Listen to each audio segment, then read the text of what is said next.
Hello students, welcome to principal service. स्वागत है आपका हमारे चैनल पे। और आज हम ऐसे टॉपिक को कवर करने वाले हैं जो कि आज तक आपने ना तो सुना है और ना ही कभी आपने उसके बारे में एक्सपीरियंस किया है। तो इसलिए मैंने यहाँ पे कुछ पिक्चर्स लगाई है ताकि मैं आपको थोड़ा सा उससे रिलेटेड कुछ बैकग्राउंड इन्फॉर्मेशन शेयर कर सकूँ। देखिए, आज तक हमने अपनी लाइफ में बहुत सारे वेदर फिनोमिना देखे होंगे, वेदर इवेंट देखे होंगे। जैसे ही आपको पीछे दिख रहा है, ये भी एक टाइप का वेदर फिनोमिना है। आपने लाइटनिंग होती भी देखी होगी और आपने ये भी देखा होगा जिसको हम क्या बोलते हैं, साइक्लोन। आपने इस तरीके भी देखा है जिसको हम क्या बोलते हैं, टॉर्नेडो। आपने ये भी देखा होगा जो पूरा स्काई है कैसा हो जाता है, रेड कलर का हो जाता है, इसको बोलते हैं रेड, या फिर इसको ब्लड रेन के टाइम पे भी इसको हमने क्लास में देखा हुआ है। या फिर आपको एकदम डार्क स्काई दिखता है। ये तो बहुत मींस इजीली आपको दिख जाते हैं। जो डार्क स्काई वाले जो सिचुएशन है वो आपको दिख जाती है। कभी आपको ऑरेंज कलर का स्काई दिखता है। नेक्स्ट ये आपका हो गया डार्क ब्लू कलर का स्काई। तो ये जितने भी हमने हैं सारी चीजें एक्सपीरियंस किए कि डार्क होना means dark colour, dark blue और रेड ग्रीन। हाँ, ग्रीन से याद आया, लेकिन आज तक आपने कभी ये नहीं एक्सपीरियंस किया होगा। ये पीछे देख रहे हो कलर, ये कोई फोटोशॉप नहीं है, ये एक्चुअल इमेज है। यानी आपने कभी ऐसा कोई वेदर फिनोमिना नहीं देखा जिसमें ग्रीन कलर दिखना स्टार्ट हो जाता है। और ये नेक्स्ट पिक्चर है, ये कोई फोटोशॉप नहीं है, इट्स अ एक्चुअल पिक्चर। और ये एक्चुअल पिक्चर कहाँ की, यूएसए की है। यानी यहाँ पे जो आपको क्लाउड दिख रहे हैं कैसे ग्रीन कलर के दिख रहे हैं क्लाउड, ठीक है, मीन जैसा जो हल्का कलर होता है, हल्क जैसा कलर दिख रहा है। नेक्स्ट ये पिक्चर है। तो आपने कभी ऐसा वेदर या ऐसा कलर आपने एक्सपीरियंस किया है कि ग्रीन कलर का दिखना स्टार्ट हो जाए। ऑल्दो हमने पीछे जितनी सारी देखी है ये सारे हम ऑलरेडी एक्सपीरियंस कर चुके हैं कि स्काई, जो आपका स्काई है ब्लू, थोड़ा सा पिंकिश कलर का दिखना, या फिर lightning, cyclone, tornado, red, dark blue, orange, ये तो हमने कॉमन देखे। बट हमारा जो मेन टॉपिक है आज का वो यही है कि ग्रीन कलर का स्काई कैसे डेवलप होता है and because of which weather phenomena ये सारे जो आपके कलर से चेंजेस होते हैं, कलर कैसे डेवलप होता है, इन सारी चीजों के बारे में स्टडी करने वाले हैं। तो यानी कि आज का जो आपका मेन टॉपिक है उसका नाम है डिरेचियो।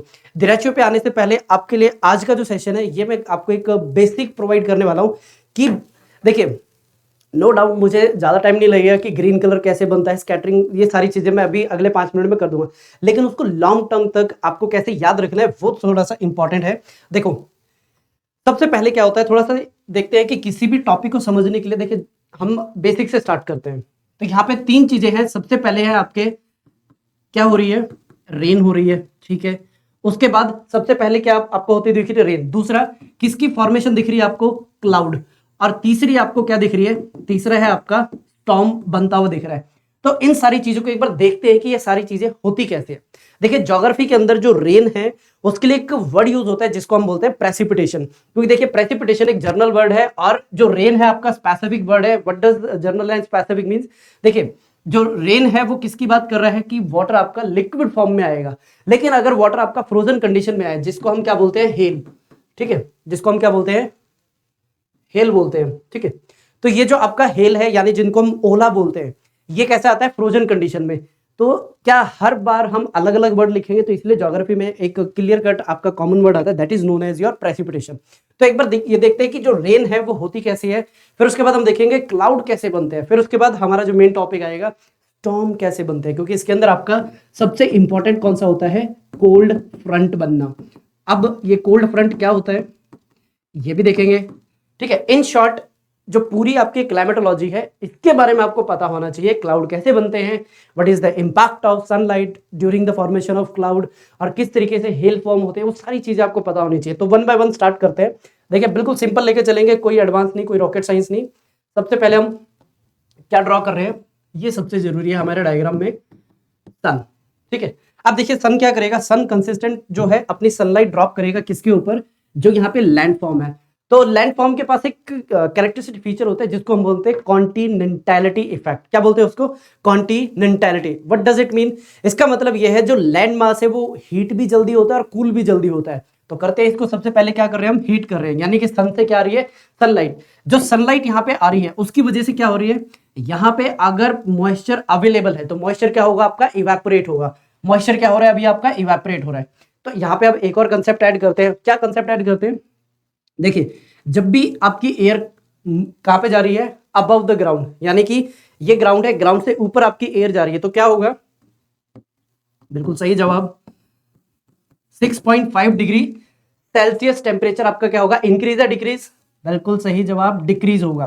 तो यहाँ पे अब एक चीज देखो, ये जो आपकी एयर है कहां जा रही है, अबव द ग्राउंड जा रही है, नीचे टेम्परेचर इसका ज्यादा है, ऊपर क्या होता जा रहा है, कम हो रहा है। तो एट द लास्ट क्या होगा, अगर टेम्परेचर कम हो रहा है, और ये प्रिसाइजली क्या है, आपके वाटर वेपर्स है। अब ये वाटर वेपर जब ऊपर जाएंगे तो क्या होंगे, कंडेंस होंगे, और कंडेंस होने के बाद क्या बनना स्टार्ट हो जाएंगे, आपके क्लाउड बनना स्टार्ट हो जाएंगे। तो यहां तक समझ में आ गया। हमने ये देख लिया कि जो सन है उसका क्या रोल है, सन आपको प्रोवाइड करता है इंसोलेशन, और इंसोलेशन से क्या होती है आपकी इवेपोरेशन। इवेपोरेशन जैसे जैसे ऊपर जाएगी तो क्या होगा, टेम्परेचर डाउन 6.5 डिग्री सेल्सियस पर किलोमीटर के अकॉर्डिंग कम होगा। यहां तक समझ में आ गया सबसे बेसिक। तो हमने अब तक क्या देख लिया, क्लाउड फॉर्म हो गया। अब इसकी थोड़ी सी डिटेल में जाते हैं, क्लाउड बनने के लिए किस चीज की रिक्वायरमेंट होती है। नेक्स्ट पेज पे आ जाते हैं।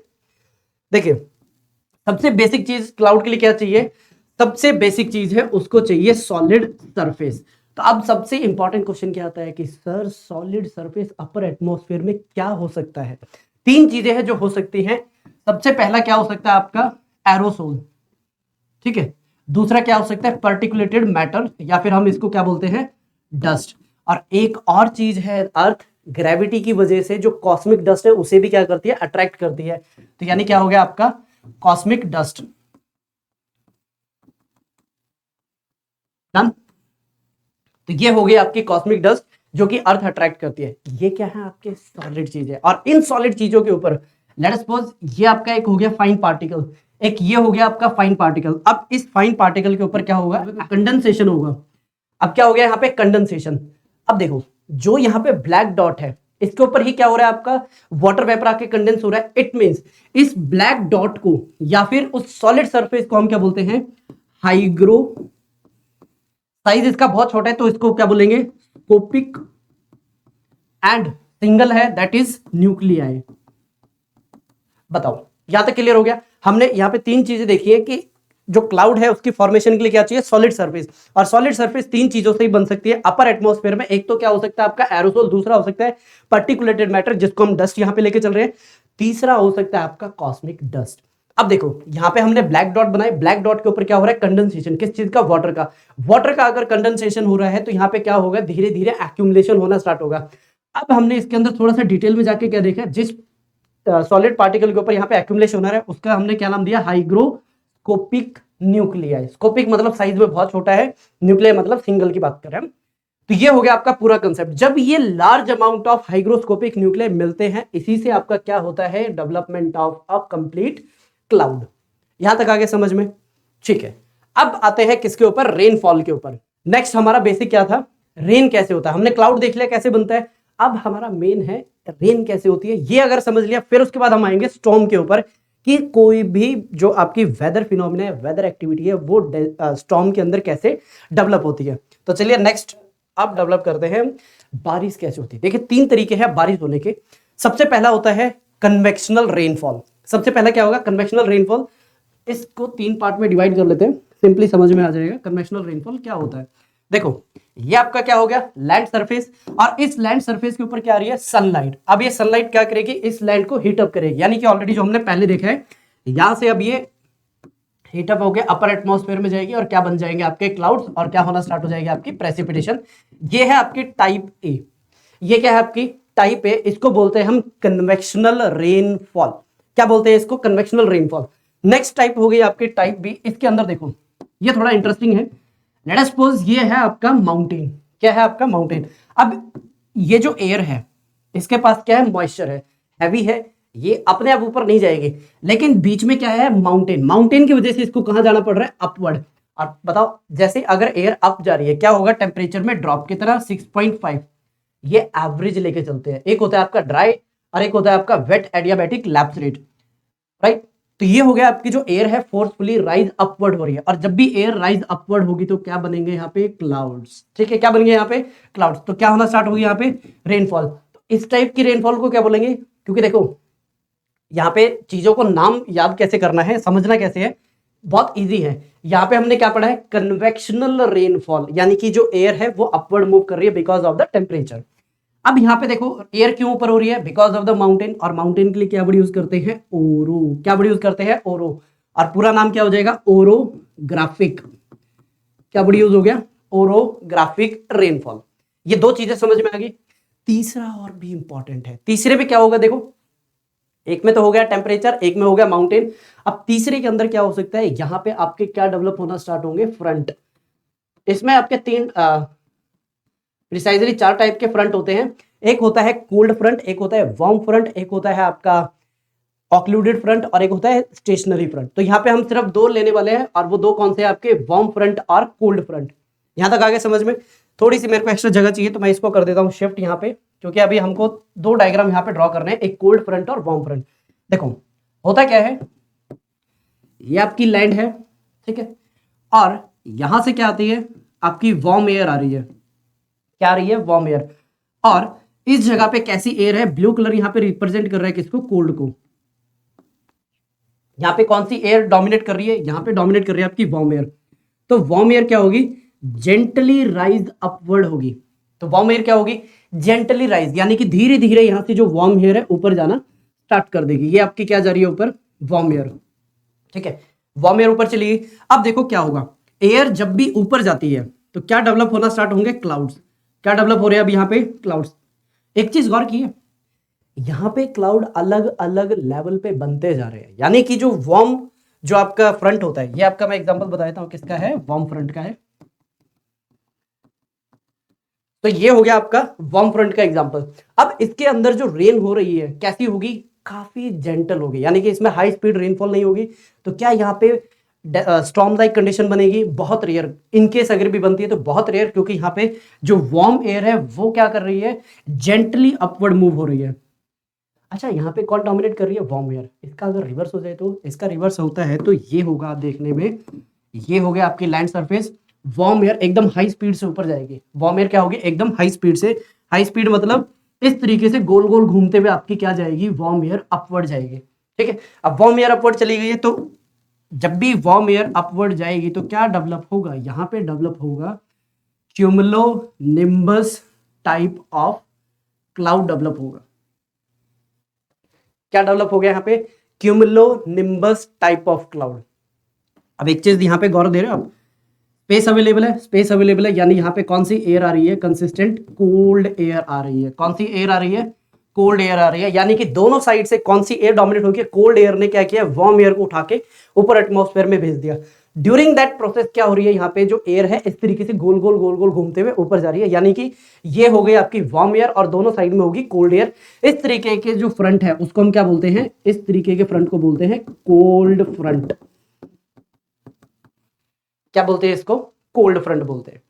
तो ये हो गए आपके 4 अलग टाइप की रेनफॉल। 5वीं एक और है, उसको बोलते हैं साइक्लिक या साइक्लोन। ये उसी का ही एक पार्ट है। ये टेम्परेट साइक्लोन होता है, उसका मैंने टेम्परेट साइक्लोन पूरा ना पढ़ा के उसकी जो बेसिक चीजें वो कवर करवा दी। तो अभी देखो हमने क्या क्या चीजें कवर कर ली है, हमने कवर कर ली है क्लाउड्स कैसे बनते हैं, समझ में आ गया। एक बार देख लेते हैं क्लाउड्स कैसे बनते हैं। तो हमने स्टार्ट किया था क्लाउड कैसे बनते हैं, ऊपर एयर गई, टेम्परेचर डाउन हुआ 6.5 डिग्री सेल्सियस और क्लाउड बन गए, ठीक है। नेक्स्ट हमने क्या देखा कि जो आपके रेनफॉल होती है कैसे होती है, एक तो हो गई कन्वेक्शनल, दूसरा हो गया आपका ओरोग्राफिक, तीसरा हो गया वार्म फ्रंट और ये हो गया कोल्ड फ्रंट। एक और होता है जिसको बोलते हैं हम साइक्लिक, साइक्लोन की वजह से जो रेनफॉल होता है। दिखा देता हूँ साइक्लोन मतलब क्या, ये हमने ऑलरेडी यहाँ पे एक पिक्चर देखी है, ये देखो, इसको बोलते हैं साइक्लोन। ये क्या दिख रहा है सेंटर में, कोई एयर नहीं होती, इसी बोलते हैं आई ऑफ द साइक्लोन। ये क्या होता है, अगर इससे रिलेटेड कोई अपडेट आएगी तो इसको भी हम कवर करेंगे, रेस्ट ऑफ क्लास में तो एज पर योर सिलेबस ये कवर हो ही गई ड्यूरिंग द क्लाइमेटोलॉजी। तो देखो बेसिक हमने कवर कर लिया है, तो अब हमारी बारी है किसको, कि स्टॉर्म होते कैसे हैं, डेवलप कैसे होते हैं। अब आप एक चीज देखो, अगर यहां पे मैं किसको इंक्रीज कर दूं, कोल्ड एयर को इंक्रीज कर दूं, तो क्या होगी, कोल्ड एयर और इंटेंसिफाई। कोल्ड एयर अगर और इंटेंसिफाई तो वार्म एयर है और ज्यादा हाई स्पीड से ऊपर जाएगी। वार्म एयर अगर और हाई स्पीड से ज्यादा गई तो ये जो मैंने क्लाउड बनाया इसका साइज और हो जाएगा बड़ा, साइज और बड़ा, यानी कि इसके पास क्या है, एक्स्ट्रा एनर्जी। एक्स्ट्रा एनर्जी मतलब तो आपको कुछ इस तरीके के क्या देखने को मिलेंगे, कुछ इस तरीके का आपको देखने को मिलेंगे, desertic, not desertic, storm like conditions आपको देखने को मिलती है। क्लियर। तो यहाँ पे कुछ बेसिक कॉन्टेस्ट है वो एक बार देख लेते हैं। आपकी मैगजीन के अंदर ये अंदर ऑलरेडी सारे कंटेंट आ चुका है, लेकिन उसके अंदर कई सारे बच्चों को डाउट ये आ रहा था कि वो समझ में नहीं आ रहा। समझ में इसलिए नहीं आ रहा क्योंकि ये इन्फॉर्मेशन उसके अंदर मिसिंग है। मिसिंग क्या है, ये सारी चीजें हम ही पढ़ाते हैं ड्यूरिंग द क्लाइमेटोलॉजी, लेकिन अभी से हम क्लाइमेटोलॉजी पे पहुंचे नहीं है। आई होप आपको रेन कैसे होती है वो समझ में आ गया, क्लाउड कैसे बनते हैं वो समझ में आ गया। अब बस इसको अप्लाई करना है, कुछ आपके लिए बेसिक चीजें हैं, आपकी मैगजीन से ही मैंने यहाँ पे उठा के डाली है। कौन सी जगह पे ये आया है, नब्रास्का, मिनीसोटा और इलिनॉइस। तो एक बार हम इसको देख लेते हैं यूएस के मैप के अंदर आते क्या है। तो मैं जो प्रिसाइजली रेड पार्ट है इसको पिक करने वाला हूँ। तो ये हो गया आपका नेब्रास्का, और ये हो गया आपका इलिनोइस और मिनीसोटा। एक ये हो गया मिनीसोटा। अच्छा, यहाँ पे थोड़ा सा आपसे एक क्वेश्चन है पूछ रहा हूँ कि आईसीएज हमने किया था, 4 आईसीएज थे, तो इसमें से मार्क करके बताओ कि कौन से 2 पेंडिंग हैं और वो आईसीएज का भी पार्ट थे। ठीक है, तो आपने क्या देख लिया, यूएस की किस लोकेशन में ये इंसिडेंट देखने को मिला जिसमें ग्रीन स्काई हुआ है। ये लोकेशन आपकी नेब्रास्का, मिनीसोटा और इलिनोइस, यहाँ पे ये इंसिडेंट हुआ है। तो सबसे इंपॉर्टेंट क्या है, इसकी डेफिनेशन। डेफिनेशन मतलब क्या है, ये जो हम डिरेचियो, ये जो वर्ड हमने लिया है, इसमें जो मेन मीनिंग है डिरेचियो, इसका क्या मतलब है, इसका मतलब है लॉन्ग लिव्ड। कौन सा स्टॉर्म, विंड स्टॉर्म। तो यही हमने क्या किया है, स्टॉर्म होता क्या है वही हमने इससे 2 मिनट पहले कवर किया है। स्टॉर्म मतलब दोनों साइड से एयर क्या करेगी, जो वार्म एयर है उसके ऊपर डोमिनेट करेगी और उसको कहां भेज देगी, अपर एटमॉस्फेयर में। तो कैसी होंगी, स्टॉर्म लाइक कंडीशन। लेकिन यहाँ पे ना एक कोल्ड फ्रंट की खासियत है, मैंने अभी अपडेट करनी है आपको, यानी लास्ट में होना चाहिए था। 40 मिनट तक ही इसके पास पावर रहती है, जो मैंने कोल्ड फ्रंट बताया था। लेकिन यहाँ पे कैसा वर्ड आ गया, लॉन्ग लिव्ड। ठीक है, यानी अगर कोल्ड फ्रंट बनता है उस टाइम अगर रेनफॉल होती है वो होती है काफी हाई, लेकिन शॉर्टर ड्यूरेशन के लिए। ठीक है, 2 चीजें, काफी हाई रेनफॉल होगी, हाई स्पीड से रेनफॉल होगी, लेकिन फॉर द शॉर्टर ड्यूरेशन। लेकिन यहां पे क्या बोला जा रहा है, वाइड स्प्रेड है, लॉन्ग लिव है और विंड स्टॉर्म है। ठीक है, ये कीवर्ड है। नेक्स्ट चलते हैं आगे। ये है एंटायर पिक्चर, यानी कि ये ली गई है इमेजल, जो थर्मल इमेज होती है उसके थ्रू ये लिया गया है। जैसे मैंने बताया था कि जो वार्म एयर है उसको कहां लिफ्ट कर दिया, अपर एटमॉस्फेयर में। तो अपर एटमॉस्फेयर से अगर मैं देखता हूं तो ये मुझे क्या दिख रही है, वार्म एयर एकदम सेंटर में क्या हो चुकी है, कंडेंस हो गई है। ठीक है, तो अगर यहाँ पे कोई आपसे पूछ ले डिरेचियो जो वर्ड है ये एक्चुअल क्या है, डिरेचियो का मतलब ही स्ट्रेट है, क्योंकि ये कैसा वर्ड है आपका, स्पेनिश, और स्पेनिश में इसका मतलब होता है स्ट्रेट। तो अब यहाँ पे क्वेश्चंस कैसे बनाएंगे और कैसे फंसा सकते हैं ड्यूरिंग द क्वेश्चन मेकिंग, या फिर जब आप पेपर दे रहे हो। सिंपल सा क्वेश्चन पूछेंगे कि that derecho is a summer phenomena. Answer is no, derecho is not the summer phenomena. क्योंकि देखो डिरेचियो आपको ऐसा जरूरी नहीं है समर में मिलेगा, मींस प्रिसाइजली बोला जाता है कि मई के मंथ में मिलना चाहिए, बट इट्स नॉट रिलेटेड। अच्छा, एक और पॉइंट मैं बताता हूँ। यहाँ पे जब हम इसको डिफाइन करते बोलते हैं कि ये वार्म वेदर फिनोमिना है। कौन सा फिनोमिना है, वार्म वेदर। तो क्या हम इसको बोल सकते हैं समर? तो अब यहाँ पे आएगा कि नो, ऑलवेज नहीं हम इसको बोल सकते, क्योंकि ये बहुत ही रेयर ऑकरेंस आपका फिनोमिना है। रेयर ऑकरेंस मतलब क्या, आपको हर रोज कोई ग्रीन जो क्लाउड है, ये जो आसमान है या फिर जो आपका सराउंडिंग का अपीयरेंस है, ग्रीन कलर तो दिखता नहीं है। ठीक है, तो ये सारी ऑलरेडी मैंने चीजें आपको समझा दी है, बस यहाँ पे डायग्रामेटिक फॉर्मेट में लगा दिया है। स्पेसिफिक क्लासिफिकेशन मतलब 93 किलोमीटर पर आवर की स्पीड होनी चाहिए और 400 किलोमीटर के आसपास का क्या होना चाहिए, इसका पूरे एरिया के अंदर स्प्रेड होना चाहिए। एंड इसके अंदर 3 घंटे से ज्यादा का गैप नहीं होना चाहिए। जैसे 1 2 3 4 5 इस तरीके से आपको क्या दिख रही है, 1 2 3 4 5 पूरे पैचेस दिख रहे हैं। तो इन दोनों के बीच में 3 घंटे से ज्यादा का गैप नहीं होना चाहिए। इन केस होता है तो इसको हम डिरेचियो कंसीडर नहीं करेंगे। नेक्स्ट आता है आपका, कितने टाइप के डिरेचियो होते हैं? 3 टाइप के हो सकते हैं, प्रोग्रेसिव, सीरियल और हाइब्रिड। मैं क्या डायग्राम यहाँ पे शो कर रहा हूँ, ये लीजिए मैं साइड हट जाता हूँ। देखिए, अगर इस तरीके से लॉन्गिट्यूडनल आपको दिख रहा है प्रोग्रेसिव, अगर इस तरीके से दिख रहा है that is your serial, and अगर इनके बीच का हो गया दैट इज हाइब्रिड। ठीक है, तो एक बार थोड़ा सा देखते हैं। देखो, ये जो मैंने आपको वार्म फ्रंट और कोल्ड फ्रंट, वार्म सेक्टर और कोल्ड सेक्टर बताया था, ये उसी का ही है। रेड यहाँ पे किसको रिप्रेजेंट कर रहा है, वार्म को। ब्लू किसको रिप्रेजेंट कर रहा है, कोल्ड को। अगर ये इस तरीके से अल्टरनेटिव है तो क्या बनेगा आपका, एकदम स्ट्रेट, और स्ट्रेट को हम बोलेंगे प्रोग्रेसिव। अब यहाँ पे देखो, कोल्ड इस तरफ है, वार्म, कोल्ड, वार्म। अगर इस तरीके से कॉन्सिक्वेंस सीक्वेंस है तो हम क्या देखते हैं, दोनों तरफ इसका स्प्रेड होता है। अब कई बच्चों के दिमाग में ना कंफ्यूजन आ गया, सर ये वार्म कोल्ड है क्या। लास्ट 1 मिनट, ये मैं एक बार स्लाइड दोबारा लेके आता हूँ। यहाँ पे हमने क्या किया है, यहाँ पे हमने जो वार्म एयर है उसको जेंटली ऊपर जाते हुए देखा है। ठीक है, और यहाँ पे जो कोल्ड एयर है वो कोई भी फोर्स नहीं लगा रही है, यहाँ पे डोमिनेट कौन सी कर रही है, कोल्ड। तो जो मैंने अभी आपको डायग्राम बताया है कुछ इस तरीके से, ये हो गई आपकी कोल्ड एयर, और यहाँ पे, अच्छा पहले उसका देख लेते सीरियल, ये हो गया आपकी कोल्ड, और इसके जस्ट पैरेलल आपकी कौन सी है, वार्म एयर। ठीक है, अगर ऐसी कंडीशन आपको मिलती है तो वो है सीरियल। लेकिन अगर वार्म कोल्ड एक पर्टिकुलर सीक्वेंस में मिलती है तो उसको हम क्या बोलते हैं, वो होगा आपका प्रोग्रेसिव।